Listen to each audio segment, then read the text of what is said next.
Funny thing about ownership, my wife said with a smile that never reached her eyes. People only argue when they already know they have lost. Those were the last calm words anyone spoke before a lawyer walked through my front door carrying a worn leather briefcase that changed every assumption in the room. My name is Ethan Brooks. I am 42 years old, born and raised in Ohio, and for most of my adult life, I believed a home was measured by more than square footage or market value. To me, a house was every early morning spent driving to construction sites before sunrise, every overtime shift accepted without complaint, every weekend I traded comfort for another payment toward a future my wife and I once promised we would build together. The place standing behind me that afternoon was not a mansion. It sat on a quiet suburban street outside Columbus, wrapped in white siding that had faded slightly under years of Midwestern winters. A maple tree shaded the front yard. The porch swing creaked whenever the wind picked up. Neighbors waved when they walked their dogs. Children rode bicycles past our driveway every evening during the summer. It looked ordinary. Maybe that was why I never imagined it would become the center of the biggest betrayal of my life. Looking back now, I should have recognized the warning signs long before that afternoon. They were never loud. Betrayal rarely announces itself. It arrives quietly, disguised as confidence, routine, or a sentence spoken a little too casually. Rebecca had been different for months. She smiled less at me and more at her phone. She stopped saying our house and started saying my house. At first I laughed it off, assuming it was nothing more than careless wording. Married couples do that sometimes. They argue ABO. The man handed me the sealed folder with the kind of quiet professionalism that only comes from delivering news people rarely expect. I thanked him, signed the receipt, and watched him walk back to his sedan without once looking over his shoulder. Inside the living room, nobody spoke. Rebecca's parents exchanged uncertain glances. Her younger sister stared at the folder as though it carried something dangerous. Rebecca folded her arms even tighter, forcing a confident smile that looked rehearsed instead of genuine. I rested the envelope on the dining table without opening it immediately. There was no reason to rush. Some truths deserve patience. Looking back, that calm surprised even me. 10 years earlier, I would have argued, defended myself, or tried to convince everyone that I belonged in the home we had built together. Age changes a man. So does disappointment. I was not born into money or family wealth. My father drove a delivery truck across central Ohio for nearly 3 decades, and my mother spent her career teaching second grade at a public elementary school. We never had much, but our home was filled with routines that made life feel steady. Every Saturday morning, my father repaired something around the house before he allowed himself to sit down with a cup of coffee. He used to tell me that taking care of a home was never about protecting wood, brick, or shingles. It was about protecting the people living inside. That lesson stayed with me long after he was gone. After graduating from high school, I skipped the 4-year college experience that many of my classmates chased. Instead, I completed a trade apprenticeship and started working in commercial construction. My first paycheck barely covered rent for a small apartment and the payment on an old pickup truck that rattled every time it crossed railroad tracks. Still, I loved the work. There was something satisfying about watching an empty piece of land slowly become a school, an office building, or a neighborhood where families would eventually make memories of their own. I met Rebecca during those years through mutual friends at a neighborhood charity fundraiser.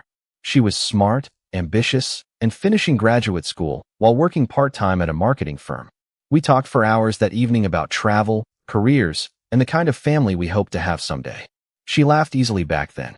She admired how proud I was of building things with my hands, and I admired her determination to create opportunities for herself. We married 2 years later in a small church outside Columbus, surrounded by relatives, homemade food, and more optimism than money. Every dollar we earned went toward the same dream. We skipped expensive vacations, drove reliable used cars, and celebrated anniversaries with backyard dinners instead of luxury resorts. When we finally purchased the property where our house now stood, we walked across the empty lot holding hands, imagining birthdays on the back deck, holiday dinners around a large dining table, and grandchildren running beneath the maple tree we promised to plant together. At least that was the future I believed we were building. I did not realize that while I was measuring success by sacrifice, someone else had quietly begun measuring it by ownership. and those two ideas were about to collide in ways neither of us could undo. Standing on that empty lot all those years ago, I could already picture the front porch before the foundation even existed. Some people see dirt and weeds. I saw Saturday mornings with coffee in my hand, holiday lights along the roofline, and a place where every hard day would end. Rebecca squeezed my hand and smiled the way she used to whenever we talked about the future. She said she wanted a house that felt warm instead of expensive, welcoming instead of impressive. I believed every word because back then our dreams sounded exactly the same. Building that life did not happen overnight. It happened one paycheck at a time. I accepted every extra project my company offered, even if it meant leaving before sunrise and getting home after dark. Winter mornings often began with frozen boots and truck windows covered in ice. Summer afternoons ended with sweat soaking through my work shirt while the Ohio sun baked concrete until it shimmered. I never complained because every overtime hour moved us one step closer to the life we wanted. Rebecca's career grew steadily as well. She earned promotions at the marketing firm and eventually managed major regional accounts. I was proud of her success. Whenever someone congratulated her at company events, I was usually the first person clapping. We celebrated every achievement together because the change did not happen in one dramatic moment. It arrived the way winter settles over Ohio, almost unnoticed at first, until one morning you realize every tree has lost its leaves. Rebecca became busier with each promotion, and I genuinely believe that was the only reason she seemed distant. She traveled more often for conferences in Chicago, Cleveland, and Indianapolis. Her phone never seemed to leave her hand. Dinner conversations became shorter. Weekend breakfasts turned into quick cups of coffee before she disappeared into another video meeting. I told myself that successful careers demanded sacrifices, just as construction had demanded mine for years. Marriage, I believed, meant carrying each other through different seasons. Looking back, I confused patience with denial. The first thing that truly caught my attention was not an argument. It was the way she introduced me to people. At company gatherings, she no longer said, "This is my husband, Ethan." Instead, she smiled politely and said, "This is Ethan." It sounded like a tiny difference, almost meaningless, but words matter. They reveal what people are comfortable claiming in public. I noticed it once, then twice, then almost every time we attended an event together. When I mentioned it one evening on the drive home, she laughed and said I was reading too much into nothing. I wanted to believe her because believing her was easier than questioning everything else.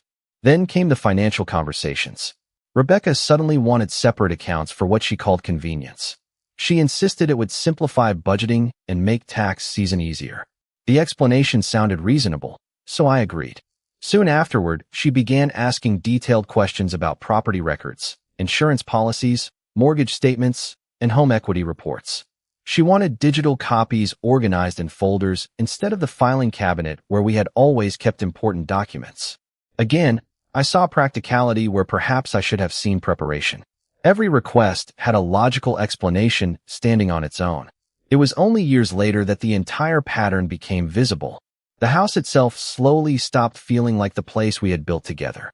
Rebecca redecorated room after room, without asking my opinion. Family photographs disappeared from the hallway and were replaced with expensive artwork chosen by an interior designer. The workshop in the garage where I spent Saturday mornings repairing furniture became a storage area for decorative pieces she rarely used. Even the porch swing where we once watched summer sunsets together was replaced because she said it looked outdated. None of those decisions were large enough to start a fight, but together they quietly erased traces of the life we had created side by side. Friends noticed the changes too. A neighbor who had lived across the street for nearly a decade joked one afternoon that our house looked more like a magazine than a family home. I smiled, but something about his comment stayed with me. He was right. The warmth that had once filled every corner seemed to disappear one careful decision at a time. I kept maintaining the yard, trimming the maple tree, repainting the fence, and fixing anything that broke because that was simply who I was. I believed that if I continued showing up every day, eventually the distance between us would shrink. Instead, it grew wider. Rebecca became more protective of paperwork than memories, more interested in property values than shared experiences. She no longer spoke about growing old together on that quiet street. She talked about investments, leverage, and long-term assets. I still believed we were planning a future together. What I did not understand was that she had already begun planning one where I no longer had a place inside the walls we had once promised would always belong to both of us. The first real crack did not appear in a conversation. It appeared inside a filing cabinet. About 8 months before everything unraveled, I came home early because heavy rain had delayed work on one of our construction sites. Rebecca was still at the office, and I decided to organize old tax records while I had the afternoon free. The cabinet in our home office had always been simple. Mortgage statements, insurance policies, utility records, warranty information, everything labeled in neat folders. It was one of those quiet habits we built together. During the first years of marriage, as I sorted through the files, I noticed something unusual. Several original property documents were gone. Their folders remained, but only photocopies were inside. At first, I assumed Rebecca had taken the originals to refinance the mortgage or update our insurance. It was a reasonable explanation, and I did not think much about it. Still, something felt different. The cabinet looked organized, almost too organized, as though someone had carefully removed only the papers that truly mattered. When Rebecca came home that evening, I casually asked where the original property records had gone. She barely looked up from her phone before answering. "Everything is digital now. The paper copies are not important anymore." Then she changed the subject and asked what I wanted for dinner. Most husbands would probably have accepted that answer without another thought. I almost did. But my father had spent years teaching me something that became impossible to ignore. He always said that when someone answers a simple question too quickly, they are often trying to end the conversation instead of answering it. That thought stayed with me longer than I expected. A few weeks later, another small detail appeared. Our annual property tax statement arrived in the mail, as it always had. Before I could open it, Rebecca quietly picked it up from the kitchen counter and carried it upstairs. Later that night, I asked if everything looked normal. She smiled and said there were no surprises. The envelope never returned to the filing cabinet. It disappeared just like the original property records. Again, none of it proved anything. Each event had an innocent explanation on its own. Together, however, they formed a pattern that was becoming harder to ignore. I started paying closer attention without letting Rebecca know. Not because I wanted to catch her doing something wrong, but because I wanted to understand why the woman I had trusted for more than a decade suddenly treated ordinary paperwork like confidential secrets. Around the same time, I noticed she had become unusually interested in legal terminology. During dinner, she would casually mention conversations about property rights, ownership structures, and asset protection that she claimed came up with coworkers. She had never spoken that way before. Marketing had filled her vocabulary with branding and client strategy for years. Now legal phrases slipped naturally into everyday conversations. Every instinct told me something larger was happening beneath the surface. I still hoped I was wrong. I wanted to believe stress had simply changed her priorities. Yet every new detail quietly pushed me toward the same uncomfortable conclusion. Someone was preparing for a future conversation before I even knew that conversation existed. I did not confront her. I did not accuse her. Instead, I began making copies of every financial document I could legally access, saving bank statements, mortgage records, insurance files, and tax receipts in a secure folder outside the house. It was not revenge. It was not suspicion anymore either. It was preparation born from experience. Deep inside, I could feel the ground shifting beneath the life we had spent years building together, and although I still did not know exactly what Rebecca was planning, I finally understood one thing with complete certainty. Whatever was coming, it had already begun long before either of us stood in that living room. By then I had stopped looking for reassurance and started looking for facts. There is a quiet difference between those two things. Reassurance asks people to tell you everything is fine. Facts do not care how you feel. They simply exist. I never searched through Rebecca's phone or followed her around town. That was never my goal. If our marriage had reached a point where trust needed surveillance, then something far more important had already been lost. Instead, I focused on the records that belonged to both of us, the documents any homeowner has the right to review. During my lunch breaks, I visited the county recorder's office, a plain brick building where people quietly searched property histories every day. The clerk behind the counter printed copies of publicly available records without asking unnecessary questions. I thanked her, paid the small fee, and carried the envelope. Back to my truck. Sitting in the driver's seat, I compared every page with the copies I had stored at home. Most of the information matched exactly. Purchase dates, parcel numbers, tax descriptions, mortgage filings. Everything appeared ordinary until I noticed one reference that did not belong. It pointed to a supplemental legal filing completed several years after we bought the property. I did not recognize the document number because I had never seen it before. That discovery alone did not prove anything, but it was enough for me to schedule a meeting with an attorney recommended by an old friend from work. His name was Daniel Mercer, a quiet man in his late 50s whose office overlooked a small public square in downtown Columbus. There were no dramatic speeches when we met. He listened far more than he talked. I handed him every document I had collected, explained the timeline as accurately as I could, and admitted something that was difficult to say out loud. I was not trying to win an argument. I simply wanted to understand whether I was missing something important. Daniel spent nearly an hour reviewing the paperwork without interruption. Occasionally, he made notes with a fountain pen that looked older than both of us. Finally, he leaned back in his chair and asked a question that caught me completely off guard. "Mr. Brooks, when was the last time you personally reviewed every document you signed at closing and every filing made afterward?" I thought about it for a moment before answering honestly. "Years. Probably too many years." He nodded without judgment. "That happens more often than you think," he said. "People trust routines. They stop checking details because they believe tomorrow will look like yesterday." Then he requested authorization to obtain certified copies of several records directly from the county and from the title company involved in our purchase. I signed the necessary forms before leaving his office. Over the next few weeks, Daniel called only twice. Both conversations were brief. He never speculated. He never rushed to conclusions. He simply asked for another statement, another receipt, another closing record, another insurance declaration.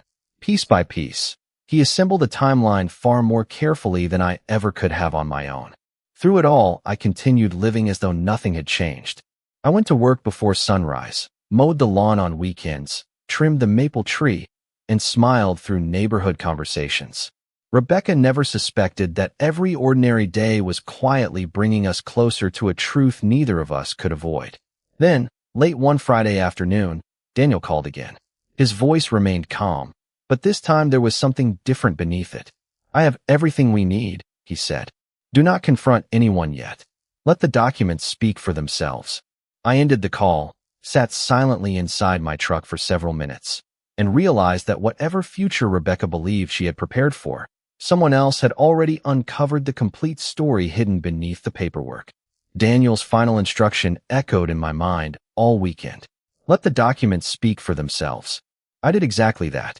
I said nothing to Rebecca. I did not change my routine. Monday morning, I left for work before sunrise, grabbed coffee from the same gas station, and spent the day inspecting concrete forms on a commercial project outside Columbus. When I came home that evening, Rebecca acted as though nothing had changed. She talked about an upcoming marketing presentation, answered 2 phone calls during dinner, and barely looked up from her tablet. If she was preparing for something, she hid it well. Or maybe she believed I would never notice. Looking back, confidence can be just as blinding as fear. 3 days later, she announced that her parents wanted to come over that Saturday afternoon. She said it casually while loading the dishwasher, almost as if she were discussing the weather. "Mom wants to bring dessert," she said. "It has been a while since everyone got together." I smiled and agreed without hesitation. She seemed surprised by how easily I accepted. What she did not know was that Daniel had already asked me to be available that same afternoon. He never explained why. He simply told me to stay home and keep every conversation calm. Saturday arrived with clear skies and the kind of comfortable weather that makes neighborhoods feel peaceful. I mowed the lawn early, swept the front porch, and watered the maple tree before Rebecca's family arrived. Her father complimented the yard. Her mother admired the flowers along the walkway. Her younger sister wandered through the living room, commenting on recent decorations. For a brief moment, everything looked like an ordinary family visit. Then the conversation slowly drifted toward housing prices. Rebecca mentioned that homes in our neighborhood had increased significantly in value over the past few years. Her father nodded approvingly and joked that she had made a smart investment. I noticed the word he used. Investment, not home. Rebecca smiled proudly before turning toward me. "It worked out well," she said. especially since I have always been the one thinking ahead. I remained quiet. Silence has a strange effect on people. They often mistake it for surrender. Encouraged by the lack of resistance, Rebecca continued. She spoke confidently about renovations, property values, and financial planning. Then she looked directly at me with complete certainty. At some point we should stop pretending this place belongs equally to both of us, she said. Everyone here already understands that I am the one who protected this property. Her family remained silent, but not because they disagreed. Their expressions suggested they had heard some version of this story before. I set my coffee mug down carefully and folded my hands on the table. My heartbeat remained steady. Months earlier I would have defended myself immediately. Now I simply waited. Rebecca mistook my composure for defeat. You should probably start making plans, she continued. This house is not going anywhere, but you might have to. The room fell completely still. Even the ticking wall clock seemed louder than usual. Then, almost perfectly on cue, the doorbell rang once. Nobody moved for a second. Rebecca frowned, clearly expecting no visitors. I stood, walked toward the front door, and opened it. Waiting on the porch was a professionally dressed courier holding a leather briefcase and a sealed document envelope addressed to both Rebecca Brooks and Ethan Brooks. He offered a polite smile before saying the exact words Daniel had promised I would hear. Good afternoon, Mr. Brooks. I have been instructed to deliver these legal documents directly into your hands. At that moment, I finally understood why Daniel had insisted that I remain patient. The conversation inside the house was over. From that point forward, only the documents mattered. The courier waited just long enough to watch me confirm my identity before placing the sealed envelope into my hands. Then he nodded politely, wished everyone a good afternoon, and walked back toward the curb. The front door closed behind me with a quiet click that somehow sounded louder than every word Rebecca had spoken only moments earlier. Nobody reached for the envelope. Nobody asked what was inside. They simply watched. Rebecca still stood near the fireplace with her arms folded, but the certainty that had filled her voice a minute earlier seemed just a little less steady. I carried the envelope to the dining table and carefully broke the seal. Years of working around expensive equipment had taught me never to rush important things. One careless move can cost far more than time. Inside were several certified documents arranged in a specific order, exactly as Daniel had promised. The first page was a cover letter explaining that the enclosed records had been obtained directly from the county recorder, the title company, and the closing attorney who handled our purchase years earlier. I read silently for a few moments before placing the pages on the table where everyone could see them. Rebecca stepped closer. Her father leaned forward. Her mother removed her reading glasses from her purse. Nobody spoke. The documents told their story without emotion. The purchase agreement matched the copy I remembered signing years ago. The mortgage records matched every payment we had made together. The property tax history confirmed every annual filing. Then came the supplemental filing I had never seen until Daniel uncovered it. Certified, recorded, time-stamped. Attached behind it were supporting records explaining why it existed and how it affected ownership. From the very beginning, Daniel had highlighted several sections with removable tabs, making the sequence impossible to misunderstand. I looked at Rebecca before turning the first highlighted page. I think everyone should read this carefully, I said quietly. No anger, no accusations, just facts. Her confident smile faded as she scanned the opening paragraphs.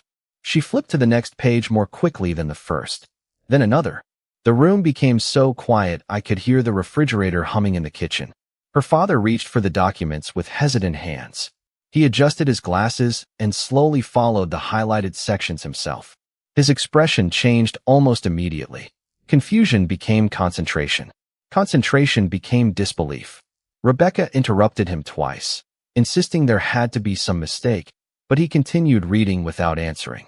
Her mother quietly covered her mouth as she realized the records were not opinions or private notes prepared by one attorney. They were official public filings supported by certified documentation from multiple sources. Every page connected to the next like pieces of a puzzle that had been waiting years to be assembled. Nothing dramatic happened. Nobody shouted. Nobody stormed out. The truth rarely arrives that way. Instead, confidence slowly dissolved under the weight of verifiable facts. Rebecca looked back at me, searching my face for some sign that this was a trick, but there was nothing to find. I had not created those records. I had simply learned they existed. Finally, her younger sister broke the silence with the simplest question anyone had asked all afternoon. When did you find all of this? I rested my hands on the back of a dining chair and answered honestly. I did not find it alone. I asked someone to help me understand the truth before I ever accused anyone of anything. Rebecca lowered the papers onto the table. For the first time since this entire conversation had begun, she said nothing at all. And in that silence, I realized the strongest evidence is never the loudest voice in the room. It is the document that remains true no matter who is reading it, and I could already sense that the final page waiting at the bottom of the stack would change everything that came next. Rebecca slowly turned to the final section of the file, her hands no longer steady. The confidence that had filled the room only minutes earlier had disappeared, replaced by the quiet uncertainty that arrives when assumptions collide with facts. Daniel had prepared the documents exactly as he promised. Every page built upon the one before it until the last certified filing completed the picture. Years before our house was finished, while we were finalizing financing, the closing attorney had recommended a legal structure designed to protect the property if anything unexpected ever threatened our financial stability. At the time, we had both agreed because neither of us imagined it would ever matter. Life was simple then. We trusted each other completely. The paperwork had been signed, recorded, and stored with the county exactly as required. What Rebecca never realized was that the ownership structure she believed she understood had never changed simply because time had passed.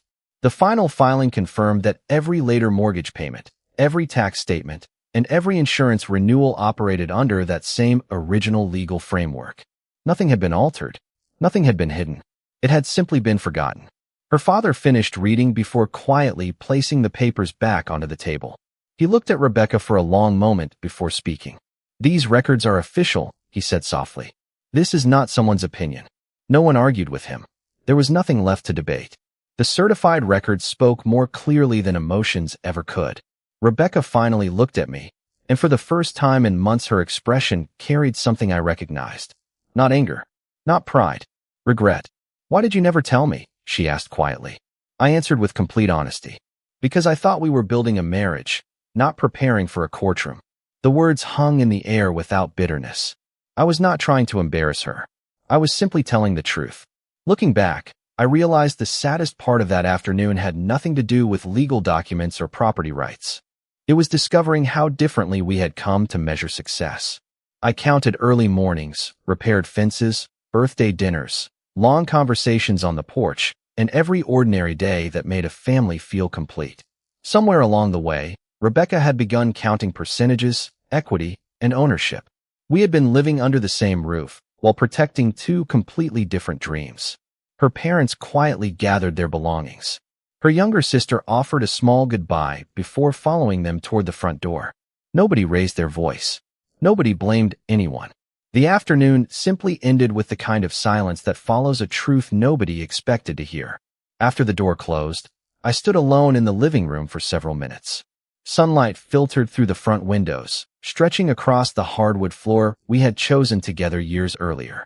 Outside, the maple tree I planted with my own hands swayed gently in the breeze, now tall enough to shade nearly the entire front yard. It reminded me that the strongest things in life are built slowly, one season at a time. Some survive storms. Others do not. In the weeks that followed, the legal process moved forward respectfully and without unnecessary conflict. The records established exactly what needed to be established, allowing both of us to make informed decisions about our future instead of emotional ones. I eventually realized that the greatest victory was never keeping a house. It was keeping my integrity. Homes can be bought, sold, rebuilt, and renovated. Character cannot. If there is one lesson I carried away from that chapter of my life, it is this. Never rely on assumptions when the truth can be documented, and never measure a marriage by what can be owned. Measure it by what both people are willing to protect. Everything else is only a building.